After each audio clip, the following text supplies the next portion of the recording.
मित्रों, आज हम मलबे का मालिक मोहन राकेश द्वारा रचित कहानी उसका वाचन करेंगे।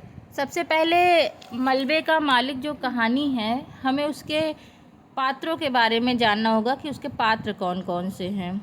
मनोरी है और चिराग दीन है जो गनी मियाँ का लड़का है। अब्दुल गनी मियाँ है जो पेशे से दर्जी थे।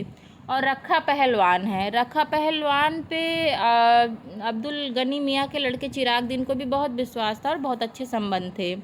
जुबैदा है, जुबैदा जो चिराग दीन की पत्नी है। किस्वर और सुल्ताना जो कि चिराग दीन की दो लड़कियां हैं। और लोकू पंडित है जो गौड़ पात्र हैं। लच्छे ये भी गौड़ पात्र हैं। तो इतने तो प्रमुख पात्र हैं इस कहानी के। चलिए आगे हम आपको इस कहानी का सार तत्व यानी कथा वाचन दिखाते हैं।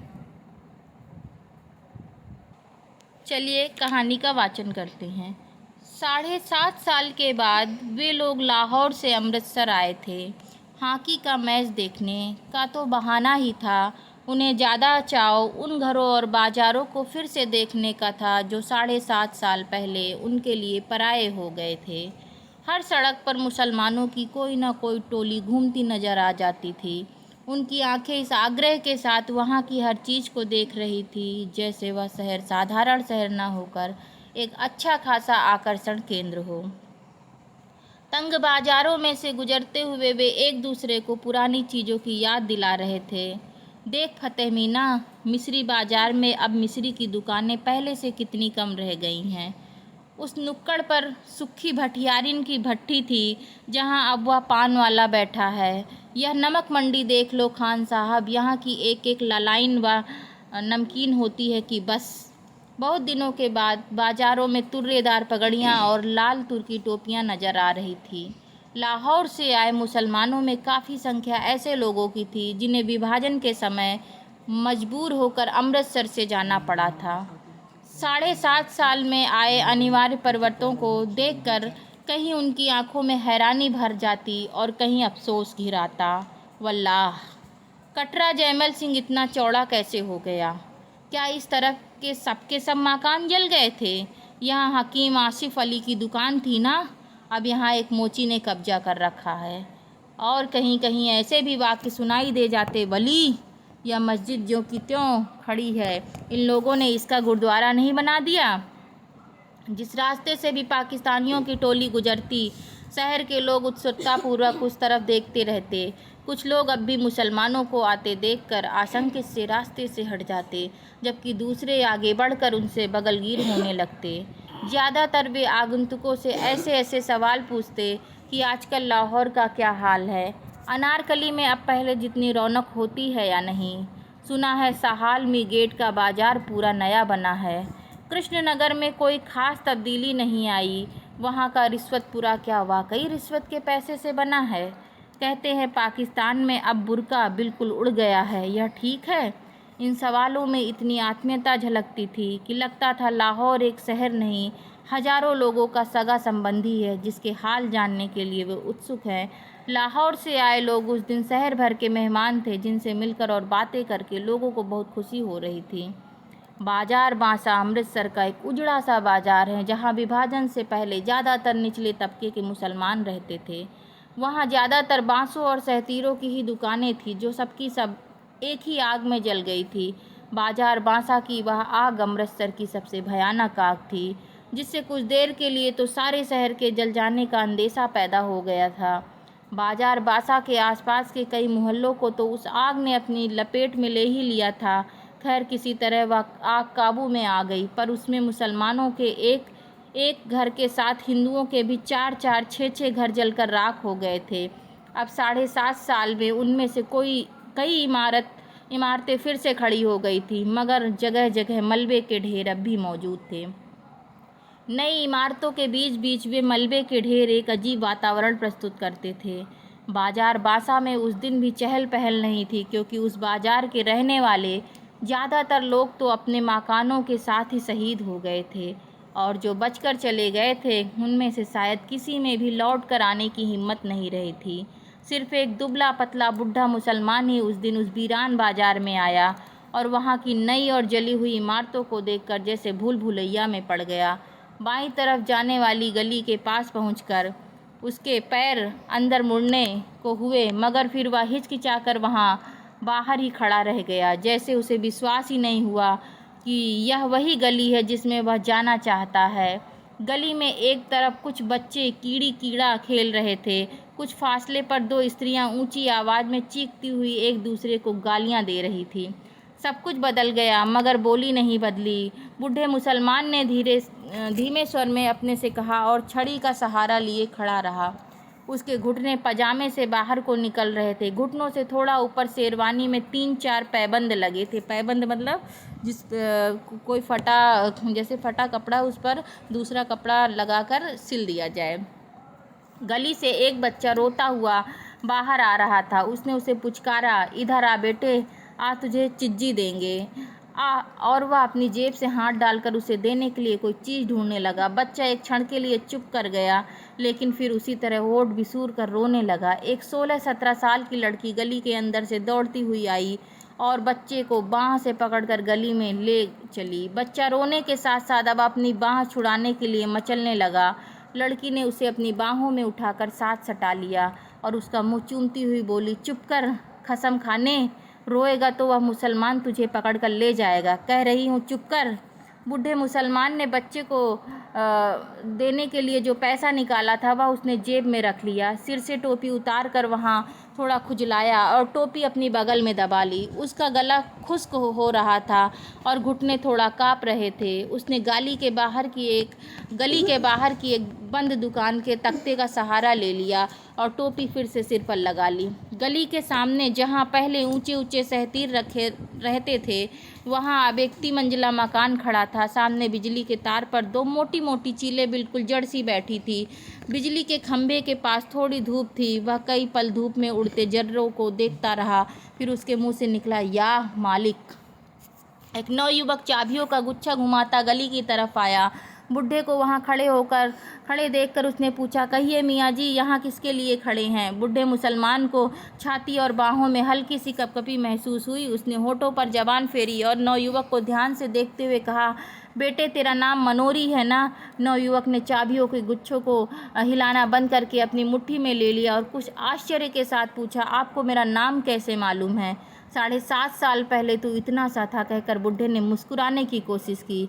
आप आज पाकिस्तान से आए हैं? हाँ, पहले हम इसी गली में रहते थे, बुढ़े ने कहा। मेरा लड़का चिरागदीन तुम लोगों का दर्जी था।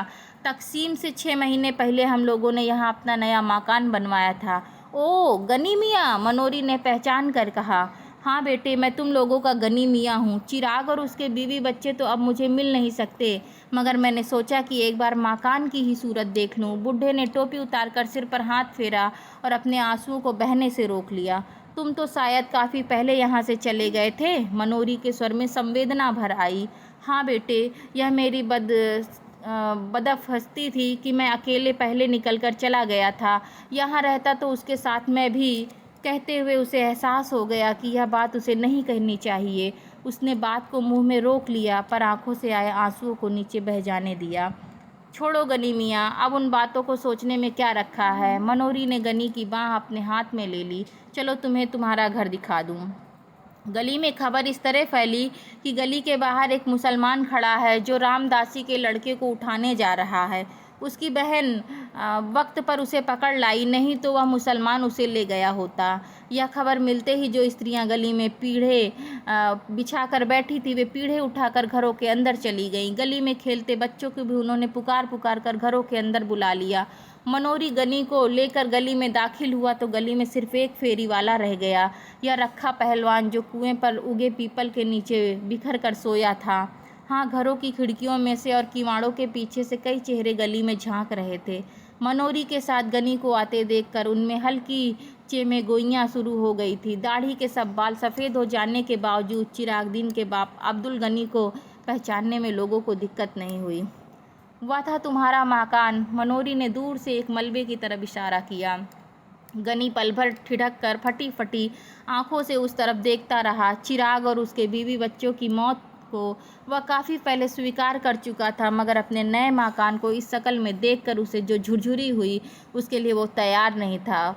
उसकी ज़बान पहले से और खुश्क हो गई और घुटने भी ज़्यादा कांपने लगे।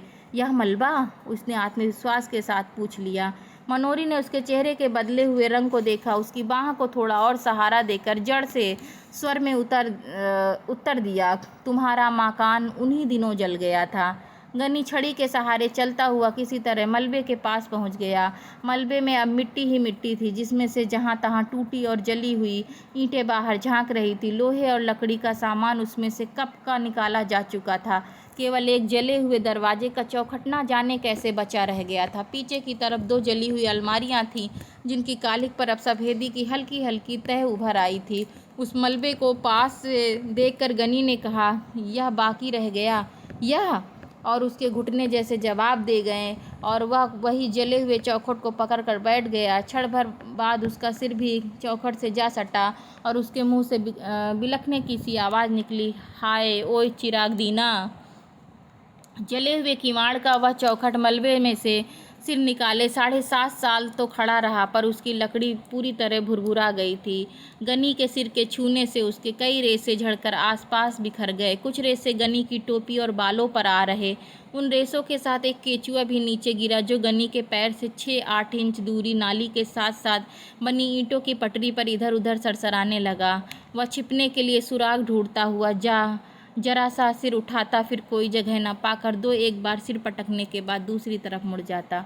खिड़कियों से झांकने वाले चेहरों की संख्या पहले से कहीं ज़्यादा हो गई थी। उनमें चेहमे गोइयाँ चल रही थी कि आज कुछ न कुछ ज़रूर होगा। चिराग दीन का बाप गनी आ गया है, इसलिए 7.5 साल पहले की वह सारी घटना आज अपने आप खुल जाएगी। लोगों को लग रहा था जैसे वह मलबा ही गनी को सारी कहानी सुना देगा कि शाम के वक्त चिराग ऊपर के कमरे में खाना खा रहा था। जब रखे पहलवान ने उसे नीचे बुलाया, कहा वह 1 मिनट आकर उसकी बात सुन ले। पहलवान उन दिनों गली का बादशाह था, वहाँ के हिंदुओं पर ही उसका काफ़ी दबदबा था। चिराग तो खैर मुसलमान था। चिराग हाथ का कौर बीच में ही छोड़कर नीचे उतर आया। उसकी बीवी जुबैदा और दोनों लड़कियां किस्वर और सुल्ताना खिड़कियों से नीचे झांकने लगी। चिराग ने डेवढ़ी से बाहर कदम रखा ही था कि पहलवान ने उसे कमीज के कॉलर से पकड़कर अपनी तरफ खींच लिया और गली में गिराकर उसकी छाती पर चढ़ बैठा। चिराग उसका छुरे वाला हाथ पकड़कर चिल्लाया, रखे पहलवान, मुझे मत मार, हाय कोई मुझे बचाओ। ऊपर से जुबैदा, किस्वर और सुल्ताना भी हताश स्वर में चिल्लाई और चीखती हुई नीचे ड्योढ़ी की तरफ दौड़ी। रखे के एक शागिर्द ने चिराग की जद्दोजहद करती बाहें पकड़ ली और रखा उसकी जांघों को अपने घुटने से दबाए हुए बोला, चीखता क्यों है भेड़ के, तुझे मैं पाकिस्तान दे रहा हूँ, ले पाकिस्तान। और जब तक जुबैदा, किस्वर और सुल्ताना नीचे पहुंची, चिराग को पाकिस्तान मिल चुका था, यानी चिराग की मृत्यु हो चुकी थी। आसपास के घरों की खिड़कियां तब बंद हो गई थी। जो लोग इस दृश्य के साक्षी थे, उन्होंने दरवाजे बंद करके अपने को इस घटना के उत्तरदायित्व से मुक्त कर लिया था। बंद किवाड़ों में भी उन्हें देर तक जुबैदा, किस्वर और सुल्ताना के चीखने की आवाज़ें सुनाई देती रही। रखे पहलवान और उसके साथियों ने उन्हें भी उसी रात पाकिस्तान दे दिया, मगर दूसरे तबील रास्ते से। उनकी लाशें चिराग के घर में न मिलकर बाद में नहर के पानी में पाई गई। 2 दिन चिराग के घर की छानबीन होती रही। जब सारा सामान लूटा जा चुका तो ना जाने किसने उस घर को आग लगा दी। रखे पहलवान ने तब कसम खाई थी कि वह आग लगाने वाले को जिंदा ज़मीन में गाड़ देगा, क्योंकि उस मकान पर नज़र रखकर ही उसने चिराग को मारने का निश्चय किया था। उसने उस मकान को शुद्ध करने के लिए हवन सामग्री भी ला रखी थी, मगर आग लगाने वाले का तब से आज तक पता नहीं चल सका था। अब 7.5 साल से रखा उस मलबे को अपनी जायदाद समझता आ रहा था, जहाँ ना वह किसी को गाय भैंस बांधने देता था, ना ही खुमचा लगाने देता था। उस मलबे से बिना उसकी इजाज़त के कोई एक ईंट भी नहीं निकाल सकता था। लोग आशा कर रहे थे यह सारी कहानी जरूर किसी न किसी तरह गनी तक पहुंच जाएगी, जैसे मलबे को देखकर ही उसे सारी घटना का पता चल जाएगा। और गनी मलबे की मिट्टी को नाखूनों से खोद खोद कर अपने ऊपर डाल रहा था और दरवाजे के चौखट को बाह में लिए हुए रो रहा था। बोल चिराग दीना, बोल, तू कहाँ चला गया? ओए ओ किश्वर, ओ सुल्ताना, हाय मेरे बच्चे, ओए गनी को पीछे क्यों छोड़ दिया? ओए और भुरभुरे किवाड़ से लकड़ी के रेसे झड़ते जा रहे थे। पीपल के नीचे सोए रखे पहलवान को जाने किसी ने जगा दिया या वह खुद ही जाग गया, यह जानकर कि पाकिस्तान से अब्दुल गनी आया है और अपने मकान के मलबे पर बैठा है। उसके गले में थोड़ा झाग उठाया जिससे उसे खांसी आ गई और उसने कुएं के फर्श पर थूक दिया। मलबे की तरफ देखकर उसकी छाती से धौंकनी किसी आवाज़ निकली और उसका निचला ओठ थोड़ा बाहर को फैलाया। गनी अपने मलबे पर बैठा है? उसके शागिर्द लच्छे पहलवान ने उसके पास आकर बैठते हुए कहा। मलबा उसका कैसे है, मलबा हमारा है, पहलवान ने झाग से घरघराई आवाज़ में कहा। मगर वह वहाँ बैठा है, लच्छे ने आंखों में एक रहस्यमय संकेत लाकर कहा। बैठा है, बैठा रहे, तू चिलमला। रखे की टांगें थोड़ी फैल गई और उसने अपनी नंगी जांघों पर हाथ फेर लिया। मनोरी ने अगर उसे कुछ बता दिया तो? लच्छे ने चिलम भरने के लिए उठते हुए उसी रहस्यपूर्ण ढंग से कहा। मनोरी की क्या सामत आई है? लच्छा चला गया। कुएं पर पीपल की कई पुरानी पत्तियां बिखरी थी। रखा उन पत्तियों को उठा कर अपने हाथों में मसलता रहा। जब लच्छे ने चिलम के नीचे कपड़ा लगाकर चिलम उसके हाथ में दी तो उसने कस खींचते हुए पूछा, और तो किसी से गनी की बात नहीं हुई? नहीं। ले, और उसने खांसते हुए चिलम लच्छे के हाथ में दे दी। मनोरी गनी की बाह पकड़े मलबे की तरफ से आ रहा था। लच्छा उकड़ू होकर चिलम के लंबे लंबे कस खींचने लगा। उसकी आंखें आधा क्षण रखे के चेहरे पर टिकती और आधा क्षण गनी की तरफ लगी रहती। मनोरी गनी की बाह थामे उससे एक कदम आगे चल रहा था, जैसे उसकी कोशिश हो कि गनी कुएं के पास से बिना रखे को देखे ही निकल जाए। मगर रखा जिस तरह बिखर कर बैठा था, उससे गनी ने उसे दूर से ही देख लिया। कुएं के पास पहुँचते न पहुँचते उसकी दोनों बाहें फैल गई और उसने कहा, रखे पहलवान। रखे ने गर्दन उठाकर आंखें जरा छोटी करके उसे देखा। उसके गले में अस्पष्ट सी घरघराहट हुई, पर वह बोला नहीं। रखे पहलवान, मुझे पहचाना नहीं? गनी ने बाहें नीचे करके कहा। मैं गनी हूँ, अब्दुल गनी, चिरागदीन का बाप। पहलवान ने ऊपर से नीचे तक उसका जायजा लिया। अब्दुल गनी की आंखों में से उसे देखकर एक चमक सी आ गई थी। सफ़ेद दाढ़ी के नीचे उसके चेहरे की झुर्रियाँ भी कुछ फैल गई थी। रखे का निचला ओठ फड़का, फिर उसकी छाती से भारी सा स्वर निकला, सुना गनिया। गनी की बाहें फिर फैलने को ही, पर पहलवान पर कोई प्रतिक्रिया न देखकर उसी तरह रह गई। वह पीपल का सहारा लेकर कुएं की सिल पर बैठ गया। ऊपर खिड़कियों में चहमे गोइयाँ तेज हो गई थी। अब दोनों आमने सामने आ गए थे तो बात जरूर खुलेगी। फिर हो सकता है दोनों में गाली गलौज भी हो। अब रखा गनी को हाथ नहीं लगा सकता। अब वे दिन नहीं रहे। बड़ा मलबे का मालिक बनता था। असल में मलबा ना इसका है ना गनी का। मलबा तो सरकार की मलकियत है। मरदूद किसी को वहाँ गाय का खूंटा तक नहीं लगाने देता। मनोरी भी डरपोक है। इसने गनी को क्यों बता नहीं दिया? रखे ने ही चिराग और उसके बीवी बच्चों को मारा है। रखा आदमी नहीं सांड है, दिन भर सांड की तरह गली में घूमता है। गनी बेचारा कितना दुबला हो गया है, दाढ़ी के सारे बाल सफ़ेद हो गए। गनी ने कुएं की सिल पर बैठकर कहा, देख रखे पहलवान, क्या से क्या हो गया है। भरा पूरा घर छोड़ कर गया था और आज यहाँ तक मिट्टी देखने आया हूँ।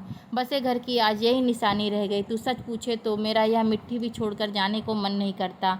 और उसकी आंखें फिर छलछला आई। पहलवान ने अपनी टांगें समेट ली और अंगोछा कुएं की मुंडेर से उठाकर कंधे पर डाल दिया। लच्छे ने चिलम उसकी तरफ बढ़ा दी। वह कस खींचने लगा। तू बता रखे, यह सब हुआ किस तरह? गनी किसी तरह अपने आंसू को रोक कर बोला, तुम लोग उसके पास थे, सब में भाई भाई की सी मोहब्बत थी। अगर वह चाहता तो तुम में से किसी के घर में नहीं छिप सकता था।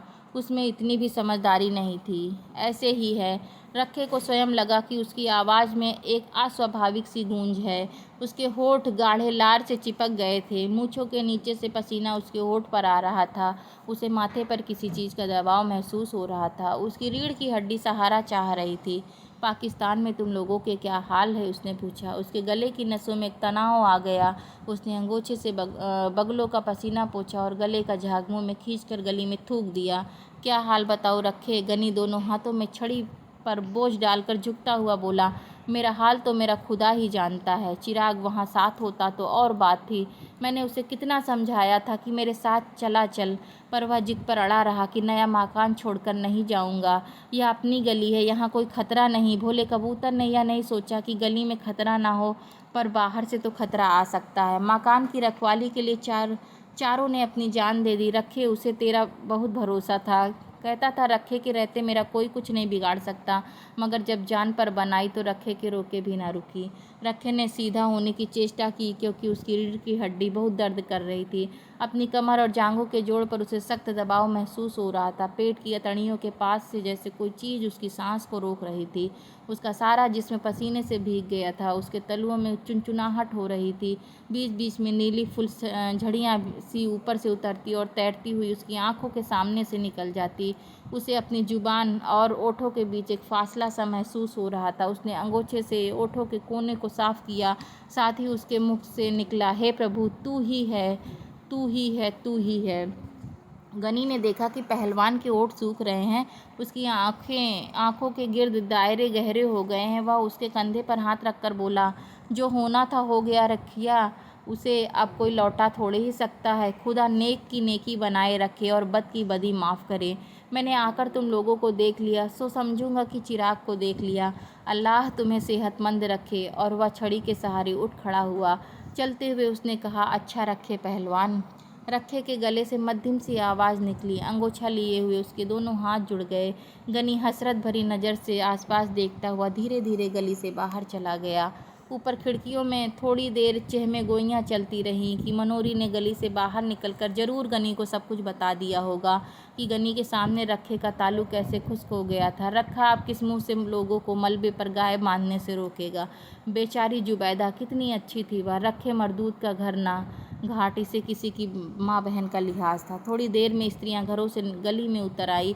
बच्चे गली में गुल्ली डंडा खेलने लगे। 12-13 साल की लड़कियां किसी बात पर एक दूसरे से गुत्थम गुत्था हो गई। रखा गहरी शाम तक कुएं पर बैठा खखारता और चिलम फूंकता रहा। कई लोगों ने वहां गुजरते हुए उससे पूछा, रखे साह, सुना है आज गनी पाकिस्तान से आया था? हाँ, आया था, रखे ने हर बार एक ही उत्तर दिया, फिर कुछ नहीं, चला गया।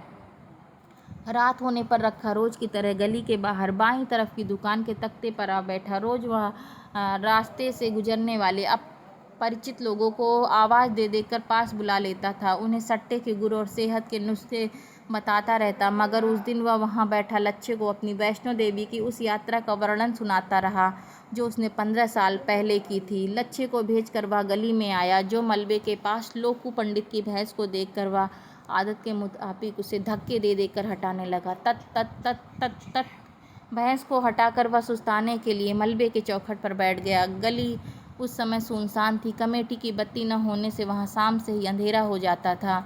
मलबे के नीचे नाली का पानी हल्की आवाज़ करता बह रहा था। रात की खामोशी को काटती हुई कई तरह की हल्की आवाज़ें मलबे की मिट्टी में से सुनाई दे रही थी। च्यूं च्यूं च्यूं, चिक चिक चिक, किर्र किर्र, रिर रिर, चिर्र।